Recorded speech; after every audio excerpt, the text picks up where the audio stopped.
Welcome to the Vyoma IAS.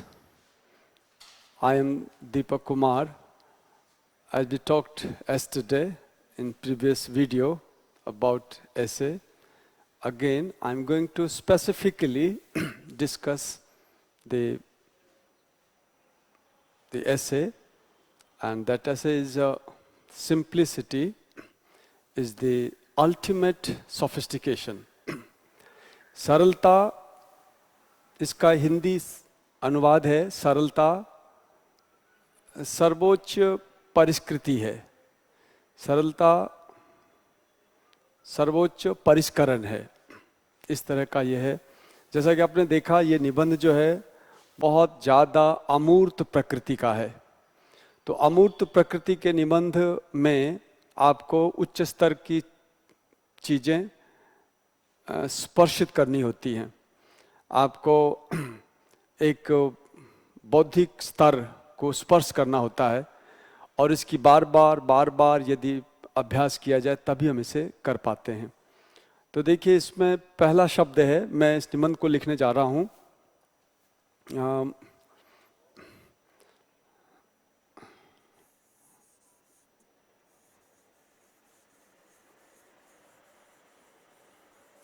Simplicity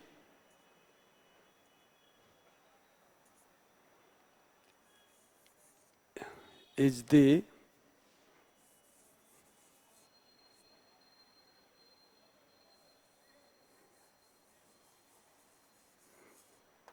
most sophistication.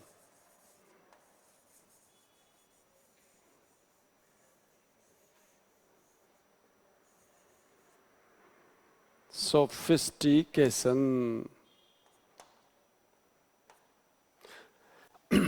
इसका हिंदी अनुवाद होगा सरलता,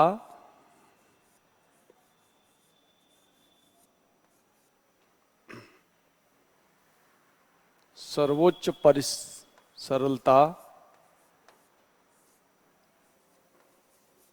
सर्वोच्च परिष्करण है।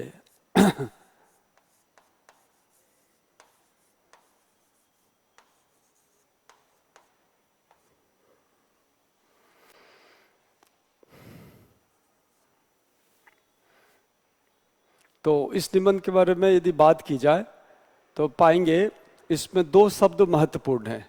सबसे पहले है सरलता।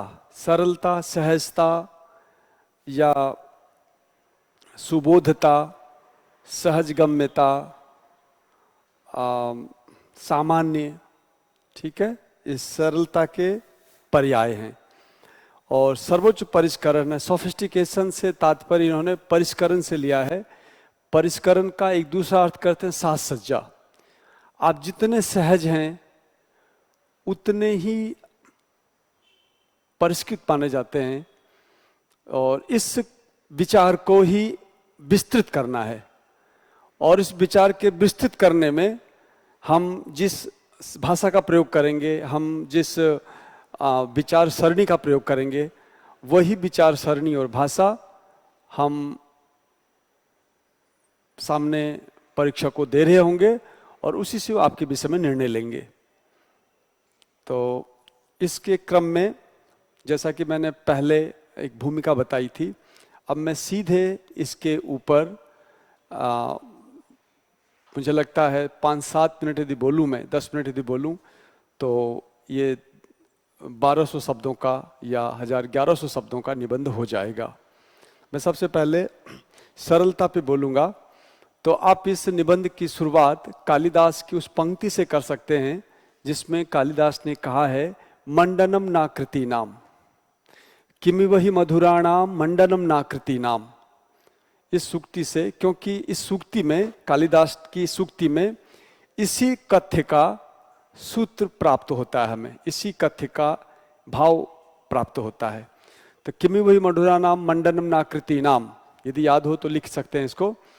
क्यों, जो स्वाभाविक सुंदर होता है उसे किसी भी प्रकार की मंडन की आवश्यकता नहीं होती। अभिज्ञान शाकुंतलम के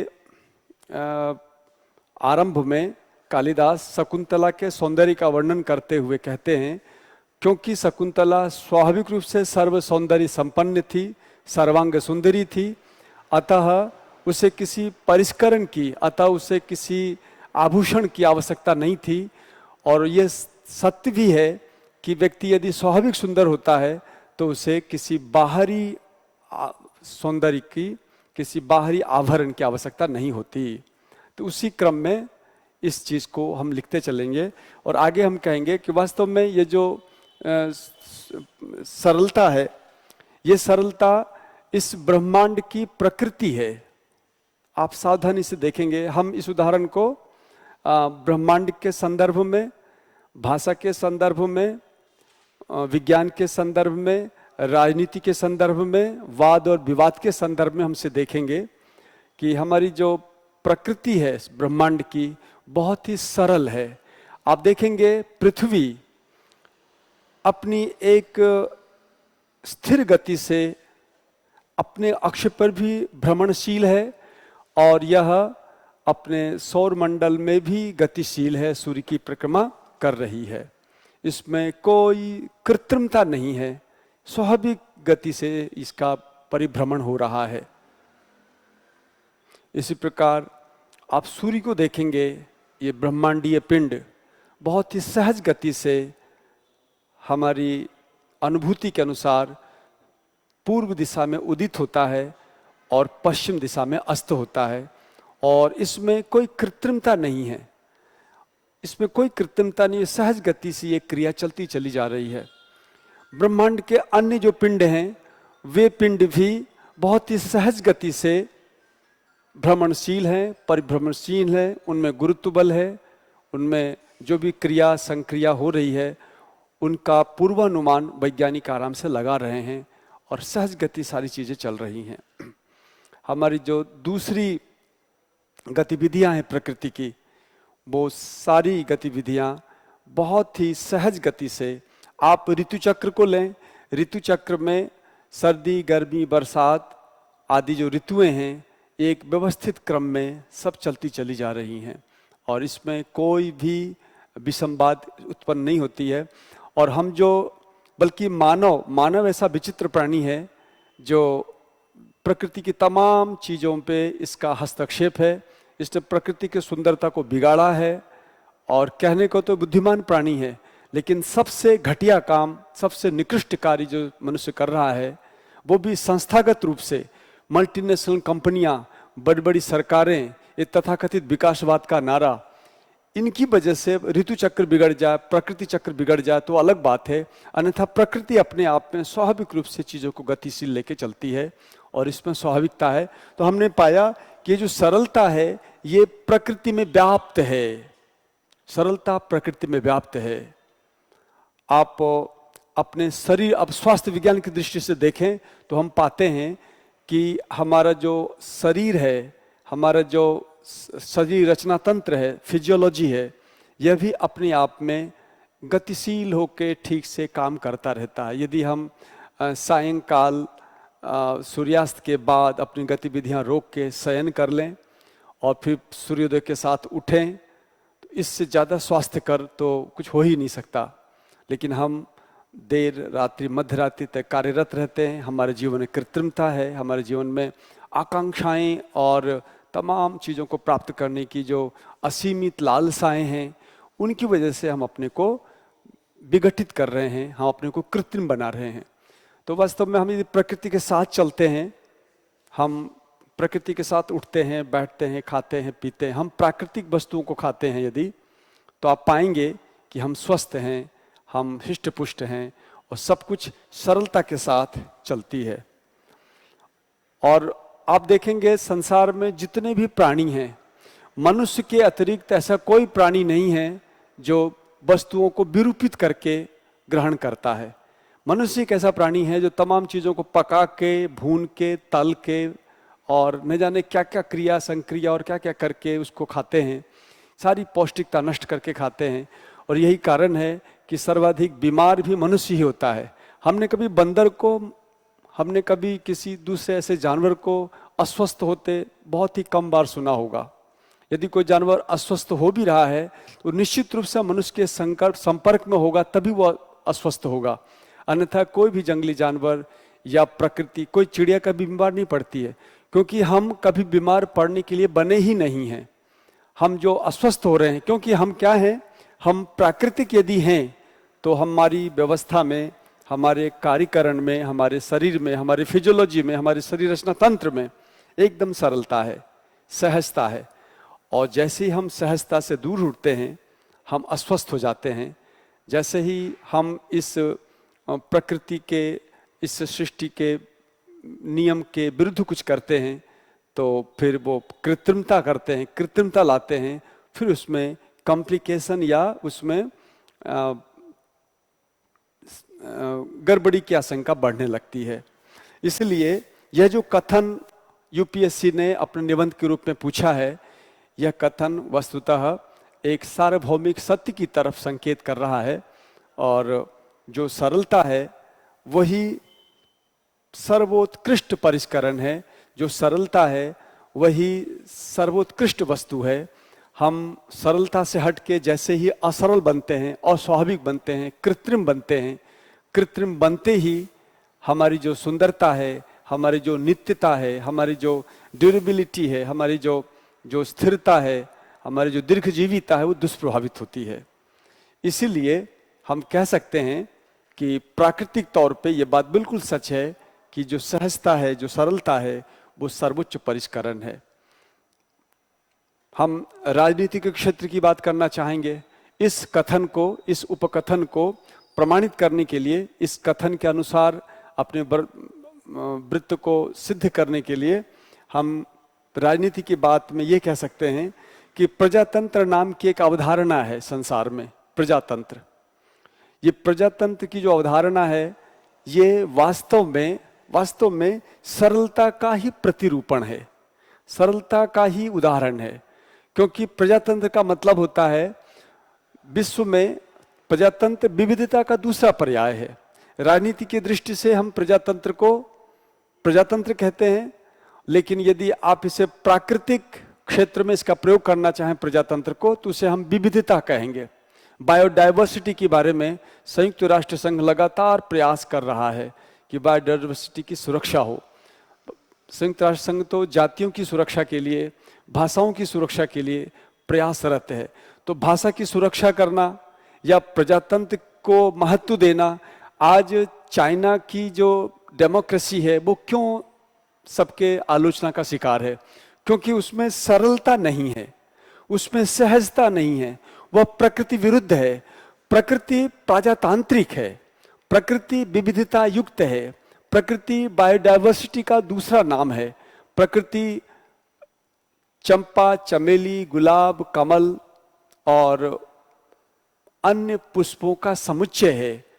और यदि आप केवल जूही जूही को पनपने दें, सारी अन्य पुष्पावलियों का समापन कर दें, तो यह प्रकृति विनष्ट हो जाएगी। आप केवल गुलाब को पसंद करते हैं और सारे अन्य पुष्पों का यदि आप विनाश करना शुरू कर दें, तो गुलाब अकेला कभी बच नहीं पाएगा। आप यदि केवल कमल को पसंद करते हैं और दूसरी जो विधाएं हैं पुष्पों की, जो प्रकार हैं, उसका विनाश, उसकी उपेक्षा होने लग जाए, तो कमल अंततः स्वयं अपनी मौत मर जाएगा। इसलिए प्रजातंत्र जो है वो जिस प्रकार से स्वाभाविक है, सुंदर है, प्रजातंत्र जो स्वाभाविक है, सुंदर है, वो सरलता की वजह से है, वो प्रकृति प्रदत्त चीज है। इसीलिए उसकी सुरक्षा के लिए, संरक्षा के लिए संयुक्त राष्ट्र संघ हो या विश्व के अन्य देश हों या सारे बुद्धिजीवी हों, सभी कार्यरत हैं। तो सरलता वो चीज है जिसकी वजह से हम चीजों के संरक्षा सुरक्षा में लगे हुए हैं।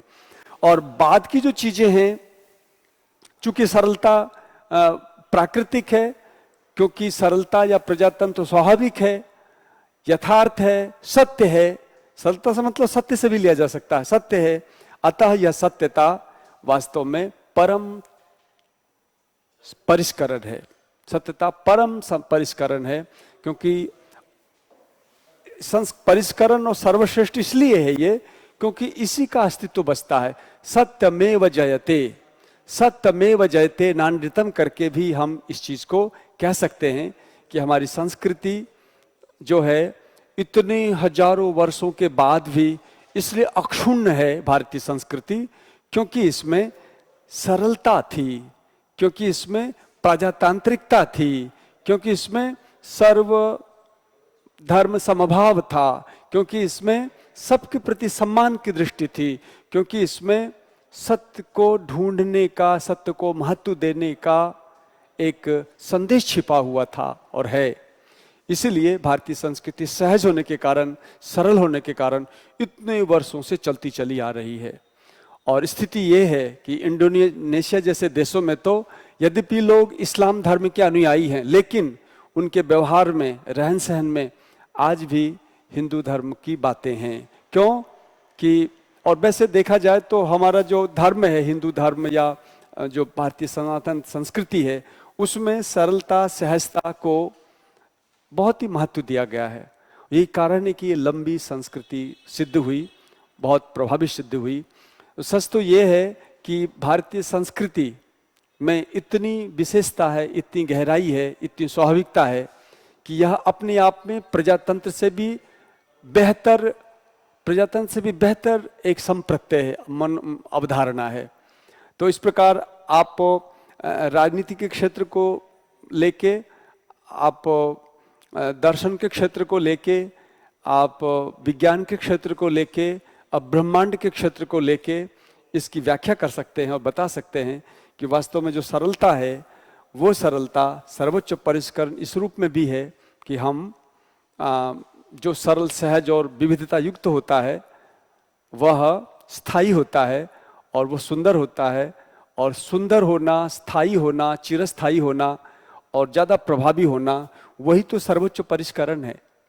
तो इस प्रकार से यह जो सूक्ति है, ये वस्तुतः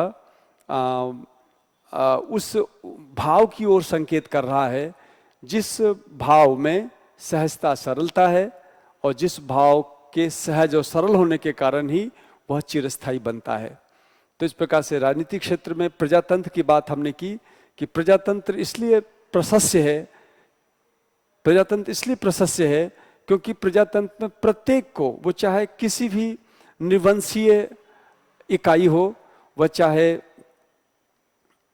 किसी भी धर्म का हो, वो चाहे किसी भी भौगोलिक क्षेत्र का हो, वो चाहे बालक हो, बालिका हो, किसी भी जात का हो, समाज का हो, धर्म का हो, या और किसी भी प्रकार का हो, सबको समान महत्व दे करके प्रजातंत्र की स्थापना की जाती है। और हमारा संविधान इसी प्रजातंत्र का प्रतिरूपण है। हमारा संविधान इसी प्रजातंत्र को महत्व देने वाला एक बहुत ही महत्वपूर्ण विश्व का दस्तावेज है। और इस प्रकार से हम पाते हैं कि सरलता जो है वो हमारे प्रकृति में, सरलता हमारी प्रकृति में, सरलता हमारे व्यवहार में, सरलता हमारी फिजियोलॉजी में, सरलता ब्रह्मांड की क्रियाओं में, सरलता तमाम सिद्धांतों में व्याप्त है। इसीलिए सरलता चिरस्थायी है, चिरस्थायी होना भी है और सबको सुंदर भी लगता है। और यही कारण है कि सर्वोच्च परिष्करण इसे कहा जाता है। कल को यदि, पैरा चेंज करके लिखेंगे हम, कल यदि कोई क्रांति होती है, कल यदि कोई विश्व में कोई तबाही मचती है, तो उसका कारण होगा सरलता का अभाव, उसका कारण होगा कृत्रिमता का अधिक बढ़ जाना। उदाहरण के तौर पे शीत युद्ध के समय, जो शीत युद्ध का समय था, उस समय क्यों पूरा विश्व एक प्रकार के तनाव में रह रहा था? क्योंकि उस समय जो असहजता थी, उस समय जो असरलता थी, उस समय जो कृत्रिमता थी, वो अपने चरम पे थी। कृत्रिमता कैसे? दोनों ओर के वैज्ञानिकों ने एक ध्वंसात्मक अस्त्र शस्त्र प्रक्षेपास्त्र लेके बैठे हुए थे। और ये जो कृत्रिमता थी, क्योंकि पृथ्वी में पाए जाने वाले प्लूटोनियम या यूरेनियम, इसलिए नहीं कि आप बम बनाओ, और इसलिए भी नहीं कि आप विद्युत बनाओ, नहीं, विद्युत बनाओ या बम बनाओ इसके लिए नहीं है। हाँ, आप कुछ मात्रा में विद्युत बना सकते हैं, लेकिन ये जो दोनों तरह की जो बातें हैं, एक तो बिल्कुल ध्वंसात्मक है और दूसरी जो है, जो विद्युत बनाने की जो बात है, वो भी कुछ मात्रा में ध्वंसात्मक ही है। तो इस प्रकार से तो दोनों, मेरा ध्वंसात्मक इसलिए हैं दोनों, क्योंकि दोनों के दोनों, एक ज्यादा ध्वंसात्मक है, कम ध्वंसात्मक है। चेरनोबिल कांड में क्या हुआ था, विद्युत बनाने का संयंत्र से ऐसा उत्सर्जन हुआ था, ऐसा रेडिएशन फैला था कि लाखों की संख्या में लोगों के जीवन खराब हुए। तो इस प्रकार से हम पाते हैं कि जो सहजता है, जो सरलता है, वो सरलता और सहजता व्यक्ति को श्रेष्ठ, व्यक्ति को आनंदित, व्यक्ति को, समाज को, परिवेश को, सबको खुश करता है। इसलिए वो सर्वोच्च परिष्करण है। यहाँ पर देखा जाए ये पूरा सेंटेंस, अब मैं थोड़ी भाषाई तत्व की बात कर लेता हूँ। इस भाषाई तत्व के रूप में हम बताना चाहेंगे कि यह जो कथन है इसमें वास्तव में अभिधा शब्द शक्ति नहीं है, इसमें बहुत आला दर्जे का, उच्च कोटि का व्यंजना शब्द शक्ति का प्रयोग है। यदि आप व्यंजना शब्द शक्ति की बात लिख सकें निबंध में तो और अच्छा होगा। व्यंजना शब्द शक्ति वो होती है जिसका तात्पर्य होता है बात कही गई कुछ और है, बात कही गई कुछ और है, उसका जो मुख्यार्थ है एक विशेष प्रकार का है, उसका जो व्यंग्यार्थ है वो उससे संबद्ध होते हुए अति विशिष्ट प्रकार का होता है। जैसे सरलता, जैसे मैंने सरलता शब्द है, इसका मुख्यार्थ होगा सरलता, सहजता। सर्वोच्च का मतलब होगा सबसे ऊंचा, और परिष्करण का मतलब होगा सुसज्जित या एक तरह से सोफिस्टिकेशन जो इंग्लिश में है, ये इसका मुख्यार्थ हुआ। तो इसका मुख्यार्थ होगा सहजता, सबसे ऊंचा पदार्थ है या सबसे विशिष्ट प्रकार की वस्तु है, ये इसका मुख्यार्थ हुआ। लेकिन इसके मुख्यार्थ में कोई चमत्कार छिपा हुआ नहीं है। तो शब्द में, भाषा में एक शब्द शक्ति होती है व्यंजना शब्द शक्ति। तो व्यंजना शब्द शक्ति के तहत आप लिखी हुई बात के अलावा किसी विशिष्ट बात को बताते हैं, वो जो बात आप बता रहे होते हैं उसमें चमत्कार होता है। वही चमत्कार का दर्शन परीक्षक देखना चाहता है, करना चाहता है। तो यदि आप इस चमत्कार को पहचान पाते हैं, मैं हिंदी निबंध की बात कर रहा हूं, हिंदी निबंध में जब भी आप लिखें तो आप एक पैराग्राफ शब्द शक्तियों के बारे में लिखें, एक पैराग्राफ आप, इससे जब तक बात हो रही है तब तक आपने ब्रह्मांड के बारे में लिखा, एक चीज आपने फिजियोलॉजी के बारे में लिखा, शरीर रचना विज्ञान के बारे में लिखा, एक बात आपने प्रजातंत्र के बारे में लिखा, एक बात आपने वैश्विक जो परिदृश्य है, जो अंतर्राष्ट्रीय संबंध है उसके बारे में लिखा। ये आपका निबंध अपने आप तमाम आयामों को स्पर्शित करने वाला सिद्ध हो रहा है। जैसे ही आप इन चीजों को लिखते, जैसे आप इन चीजों को लिखते हैं, ये निबंध उत्कृष्ट बन जाता है। मैं इसे समापन की तरफ ले जा रहा हूं, मैं इसका उपसंहरण कर रहा हूं। मैं एक बार फिर से बता दूं इसमें कौन कौन से बिंदु आने वाले हैं, वो आपको देखना है। सबसे पहले भूमिका, भूमिका के बारे में आपको ये कहना है कि वास्तव में सरलता जो है, सहजता है, प्रकृति के कण कण में सहजता व्याप्त है, उसमें एक निश्चित नियम है, और यदि हम निश्चित नियम की अनुपालना करते हैं तो हम आनंदित और हर्षित रहते हैं, सामंजस्य बना रहता है। यही सामंजस्य बना रहना, आनंद प्राप्त करना सर्वोच्च परिष्करण है। एक परिच्छेद ये हो गया, इसके बाद आप परिच्छेद बदल के लिखेंगे, इस ब्रह्मांड में हम इस सहजता का दर्शन करते हैं। पृथ्वी का अपने कक्ष पे घूर्णन, पृथ्वी का सूर्य के चारों तरफ परिभ्रमण, ब्रह्मांड के ग्रहों का गतिशील होना, उनमें गुरुत्व बल होना, प्रकृति में अनेक प्रकार के पदार्थों का स्वयमेव उद्भव होना, प्रकृति के अनुसार, मौसम के अनुसार परिघटनाएं होना, हमारे द्वारा इन सारी प्राकृतिक चीज़ों को हम देखा जाता है। इनमें सब में हम इस तरह की सामंजस्यपूर्ण सरलता देखते हैं, और चूंकि ये सामंजस्यपूर्ण सरलता घटित होने दी जा रही है, इसलिए इसकी सुंदरता, इसका आनंद हम ले पाते हैं और हम खुश रहते हैं, और ये सृष्टि चलती चली जा रही है। फिर से परिच्छेद चेंज करके हम फिजियोलॉजी लेंगे, शरीर रचना विज्ञान लेंगे। आप शरीर रचना विज्ञान की चर्चा करते हुए कह सकते हैं कि वास्तव में हमारा जो शरीर है अपने आप में सहज, सरल तंत्र का एक वितंत्र है। तमाम तंत्रों का एक ऐसा स्वाभाविक ढांचा बना हुआ है। हम सो रहे होते हैं तब भी हम श्वास ले रहे होते हैं, हम सो रहे होते तब भी हमारा जो रक्त संचरण है वो व्यवस्थित चल रहा होता है, श्वास प्रक्रिया चल रही होती है, सब कुछ हो रहा होता है, क्योंकि एक व्यवस्थित रूप से ये यद्यपि हम अपने कृत्य से इसको, यद्यपि अपने आप में जो सृष्टि निर्माता ने, परमात्मा ने जो व्यवस्था की है, इसमें स्वाभाविकता डाली है। जब हम इसको अपने अस्वाभाविक आचरण से बाधित करते हैं तब हम शुगर की बीमारी का शिकार होते हैं, तब हम ब्लड प्रेशर का शिकार होते हैं, तब हम पेट दर्द से शिकार होते हैं, तब हम अन्य दूसरी व्याधियों से शिकारग्रस्त होते हैं। और जब तक हम सरल, स्वाभाविक, प्राकृतिक शरीर रचना विज्ञान का सम्मान करते हैं, प्रकृति के साथ चलते हैं, तब तक हम स्वस्थ रहते हैं, बल्कि दीर्घायु भी होते हैं। इस तरह से सरलता और सर्वोच्च परिष्करण की जो संगति है, आप मानव शरीर रचना विज्ञान से घटित कर सकते हैं। इसके बाद हम फिर परिच्छेद बदल के लिखेंगे। वैश्विक राजनीति की दृष्टि से इसे एक बार और इस तरह से समझा जा सकता है कि विश्व में जहाँ भी जो देश है, विश्व में जहाँ भी जो कल्चर है, विश्व में जहाँ भी जो भाषा है, विश्व में जहाँ भी जो लोग हैं, जो पर्यावरण है, जो वैश्विक स्थिति है, जो भौगोलिक स्थिति है, उसको न छेड़ा जाए और उन लोगों को अपनी संस्कृति के अनुसार रहने के लिए, खाने के लिए, उनके जीवन यापन के लिए, संतति उत्पन्न करने के लिए, उनकी संततियों को बढ़ने के लिए मौका दिया जाए।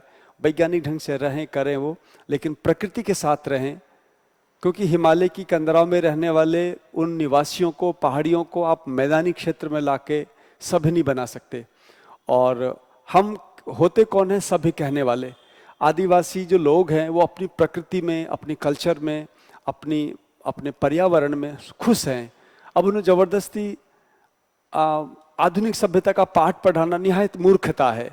इसलिए हमारा संविधान, बहुत सारे अनुच्छेद ऐसे हैं जो आदिवासियों को उसी रूप में रहने, खाने, पीने और संवर्धन और अभिवर्धन की अनुमति देते हैं। तो इस प्रकार से हमारा जो वैश्विक व्यवस्था है उसमें जब तक सरलता है, जब तक सहजता है, जब तक स्वाभाविकता है, तब तक सर्वोच्च परिष्करण के रूप में वो देश को, विश्व को शांत बनाए रखेंगे। जैसे ही हमारी प्रकृति, हमारे राजनीतिक स्तर पर हम स्वाभाविकता को छेड़ेंगे, जैसे चीन का उदाहरण डाल सकते हैं। चीन अपने आप में प्रजातंत्र का विरोध करते हुए एक खास तरह के मॉडल को न केवल अपने देश में लागू कर रहा है, बल्कि पूरे विश्व में उसकी इच्छा है कि व्यवस्था लागू हो। उसमें उइगर मुसलमानों के साथ अत्याचार, उसमें अन्य जो एथनिक कम्युनिटी हैं उनके साथ अत्याचार, उधर जो मंगोलिया के निवासी जो लोग हैं उनकी भाषा के साथ छेड़छाड़ इत्यादि बातें करके वो जबरदस्ती विकास विकास विकास, कोरा विकास का एजेंडा सब पे थोप रहा है। जबकि उनके कल्चर के साथ इन्होंने एक सांस्कृतिक परिष्करण का एक नारा दिया था और चलाया भी था। अब तिब्बतियों के साथ इन्होंने जो कृत्य किए हैं वो बिल्कुल ये असहजतापूर्ण कृत्य है, सरलता नहीं है उसमें। ऐसे यदि आप 10, 20, 50 संस्कृतियों को छेड़ेंगे तो ये सहजता बाधित होती है, उनका जो मूल प्राकृतिक गुण है वो बाधित होता है। और जब मूल प्राकृतिक गुण बाधित होता है तब वो उद्वेलित होते हैं और संसार इससे अशांत होता है। तो आप देखेंगे वैश्विक क्षेत्र में भी यदि सरलता, सहजता को सम्मान नहीं दिया जाएगा तो सर्वोच्च परिष्करण ये नहीं रहेगा। इसलिए बढ़िया है कि प्रजातंत्र की पालना हो। प्रजातंत्र की पालना होगी, लोग खुश होंगे, आनंदित होंगे, विश्व अच्छी तरह से चलेगा। तब हम कहेंगे कि सरलता सर्वोच्च परिष्करण है। सर्वोच्च परिष्करण से मतलब है सरलता आनंद देने वाली चीज है और सर्वोच्च परिष्करण उस आनंद से उत्पन्न होने वाला फल है। तो राजनीतिक क्षेत्र में भी हम देख सकते हैं कि सरलता, सहजता की अनुपालना न हो तो ये विश्व अशांत हो सकता है। और शीतकाल के समय जो अशांत स्थिति बनी थी पूरे विश्व में वो इसी का परिणाम था, क्योंकि उस समय सरलता हावी नहीं थी, सहजता हावी नहीं थी, उसमें क्या हावी थी? कृत्रिमता हावी थी। दोनों ओर की शक्तियां अलग अलग तरह के परमाणु बम बना के एक दूसरे के सम्मुख प्रक्षेपास्त्र को तान के बैठे हुए थे। इसकी वजह से पूरा विश्व भयाक्रांत था, और वो भयाक्रांत होना सर्वोच्च परिष्करण नहीं था। तो प्रजातंत्र के क्षेत्र में, राजनीति के क्षेत्र में, विश्व राजनीति के क्षेत्र में, फिजियोलॉजी के क्षेत्र में, और ब्रह्मांड के मामले में हर तरह से देखेंगे कि ये जो सहजता है, सरलता है, ये सर्वोच्च परिष्करण सिद्ध की जा सकती है, कर सकते हैं। हम भाषाई विशेषता की बात कर रहे थे, तो भाषाई विशेषता में हम क्या कहेंगे? भाषाई विशेषता में ये कहेंगे कि वास्तव में इस वाक्य में अभिधा शब्द शक्ति नहीं है।